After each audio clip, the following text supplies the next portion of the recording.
This is the signature of an illiterate man, a simple mark, the final damning proof that a famous impostor was finally exposed. For decades, historians have pointed to this X and delivered their verdict. Case closed. But what if they've been reading it wrong? What if this isn't a signature of ignorance, but one of genius? The calculated masterpiece of the most wanted man in America, who never stopped hiding. This is the story of how Billy the Kid engineered the greatest escape of his life, not from a jail cell, but from history itself, and how a single misunderstood mark on a page may be the very clue that proves he got away with it all. We're not just re-examining the evidence, we're investigating the 70-year performance of a man who became a ghost and the dedicated few who worked to finally, truly, find him. But before we begin, make sure to like and subscribe to our channel to help support our community. Historians often cite Billy the Kid's education, pointing to his eloquent letters to Governor Lew Wallace with their refined penmanship and articulate prose. He is portrayed as a man of intellect, not just action. Then, conclusively, they present a legal document signed late in life by Brushy Bill Roberts. At its base, where a signature belongs, rests a primitive, unadorned X. "Observe," they declare with a self-satisfied smile. Brushy was an uneducated illiterate. He was incapable of writing his own name. He could not possibly be Billy the Kid. To them, that X is the definitive proof, the incontrovertible evidence that ends the discussion. Yet, in truth, it is a diversion. It is the single piece of evidence they emphasize because they are willfully disregarding the sworn accounts of those who actually knew Brushy. Consider his attorney, William V. Morrison. This is not hearsay. This is the man who drafted Brushy's pardon application, who spent innumerable hours in conversation with him. Morrison swore under oath that Brushy would often read newspaper articles aloud to him, analyzing current affairs with perceptive understanding. He witnessed him reading sections from the family Bible. Others corroborate this, including a ranch hand who worked alongside Brushy and remembered him reading correspondence and farming pamphlets. So why the X? One must comprehend the psyche of a man who lived 7 decades as a fugitive. Each day of his existence was a performance, a masterful act crafted to remain concealed in the open. He could not be the learned, articulate William H. Bonney. That individual was a phantom, a myth. To endure, he was compelled to become someone else completely. An uncomplicated man, a reserved man, a man who would never attract a second glance. An X on a form was not a mark of stupidity. It was a deliberate, ingenious piece of disguise from a man who had mastered the skill of vanishing. The specialists wish you to think a man cunning enough to stage his own demise, evade capture for a lifetime, and meticulously construct a new persona was somehow thwarted by the basic task of learning to sign his name. This is an affront to his cleverness and, honestly, an affront to your own. They demand you concentrate on the X on the paper because they do not want you to see the man who was shrewd enough to place it there. That mark was never an admission of inability. It was a statement of the identity he was forced to adopt for his own survival. The assertion that Brushy Bill was illiterate is a falsehood, an intentional distortion of the facts. We have observed how that allegedly condemning X was in truth a masterful act of deception from a man skilled in the craft of concealment. Yet the stronghold defending the accepted narrative rests on more than a single support. Now we turn our focus to their second major claim, another foundational element of their case against Brushy, the declaration that he did not speak Spanish. This is another of their preferred arguments. They will insist to you that Billy the Kid was effectively bilingual. He was raised in the New Mexico territory, immersed within Hispanic culture. He had a Mexican sweetheart, was fluent in Spanish, and employed it regularly to maneuver through the intricate social world of the frontier. Then they turned to Brushy Bill, maintaining he was merely a plain countryman who spoke only English.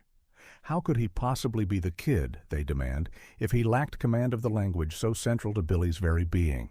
This, they contend, is another irrefutable inconsistency, definitive proof Roberts was an impostor. But just as with the illiteracy charge, this contention disintegrates upon close examination. It depends on selective listening and the conscious exclusion of vital testimony. Let us return to William Morrison, Brushy's lawyer. Morrison frequently affirmed that Brushy spoke Spanish.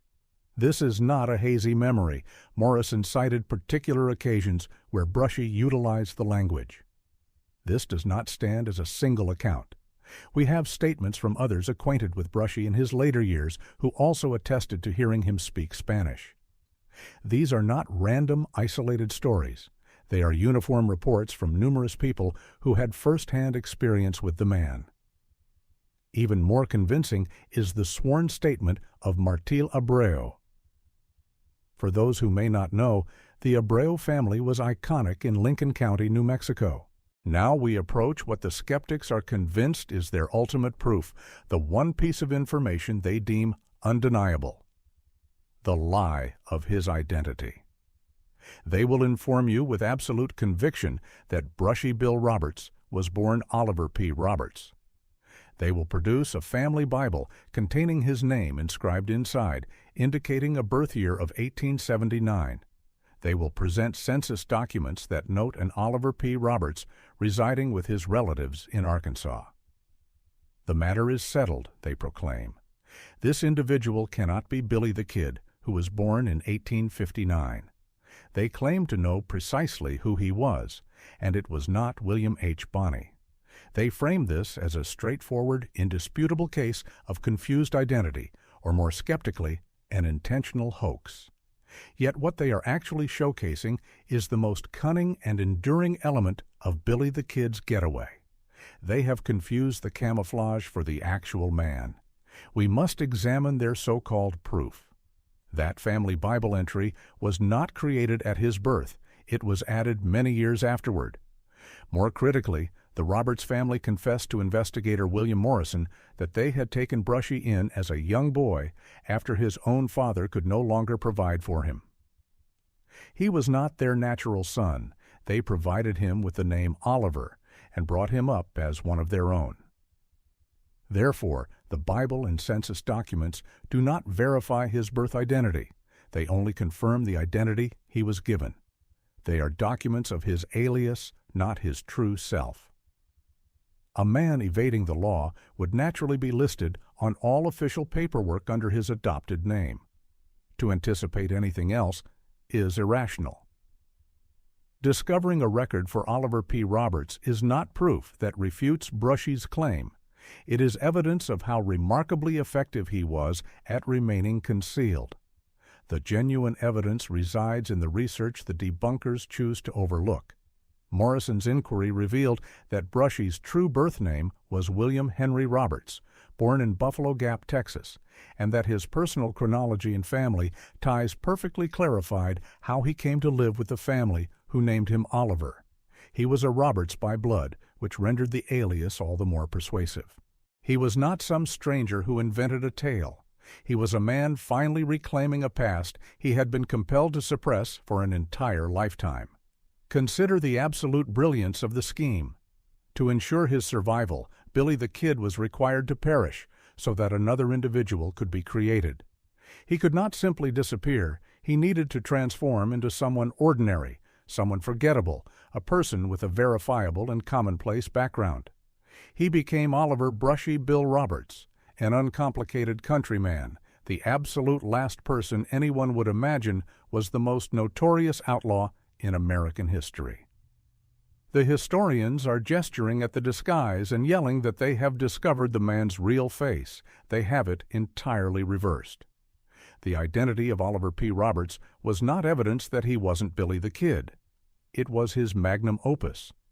It was the ultimate masterstroke that permitted him to live out his days in tranquility, concealed publicly, until he was an elderly man, finally prepared to reveal the truth to the world. We have now deconstructed the pillars of illiteracy, language, and identity. We next approach the fourth and most nuanced pillar of the established narrative, the myth of Billy the Kid as a historical aberration.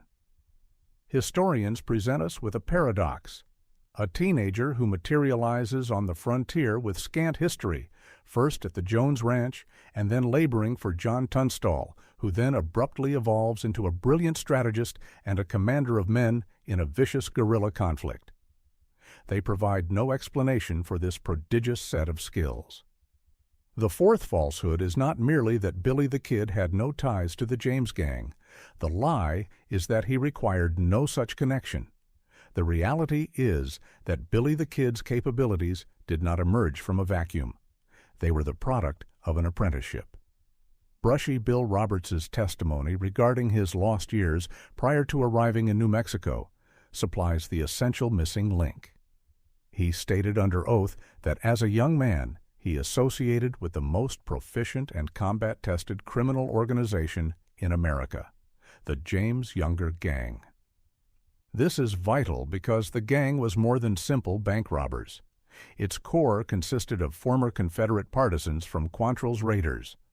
They were specialists in the hit-and-run tactics, skirmishing, and psychological operations that characterized the Missouri-Kansas border war. Where did Billy the Kid acquire the advanced strategies he employed to lead the regulators and outfight experienced veterans in the Lincoln County War? He learned them from the masters. Brushy Bill's account clarifies what history alone has failed to explain. His activities extended far beyond simple cattle rustling. He was undergoing a formal education in irregular guerrilla combat. This crucial link recontextualizes Billy the Kid from an inexplicable phenomenon into a comprehensible outcome of his experiences and training. He was, in essence, a conditioned operative. This foundational training is the reason a teenager could so assuredly command a faction during a sophisticated conflict, and it explains how he developed the prowess to become the most formidable and dreaded individual in the entire region. The argument, at last, is fully formed. So where does that leave us? We have the testimony, we have the evidence, we have the motive and the means for the greatest deception in American history. The official story asks us to believe in a series of incredible coincidences.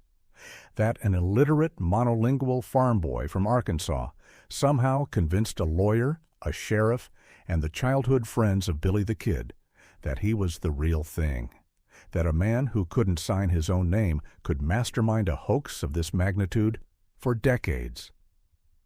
But our story asks you to believe just one thing, that Billy the Kid was exactly as smart, as cunning, and as ruthless a survivor as the legends have always said he was. The question was never, could Brushy Bill Roberts have been Billy the Kid? The real question, the one that history has refused to ask for over a century, is this. If you were Billy the Kid, if you had faked your own death and evaded every lawman in the West, is there any chance at all, that you would ever stop hiding? That X was his final masterpiece, not a confession of ignorance, but a declaration of victory. He told us who he was, one last time, hiding in plain sight. He was Billy the Kid, and he lived. But what do you think? The comment section is now the jury. The case is yours to decide.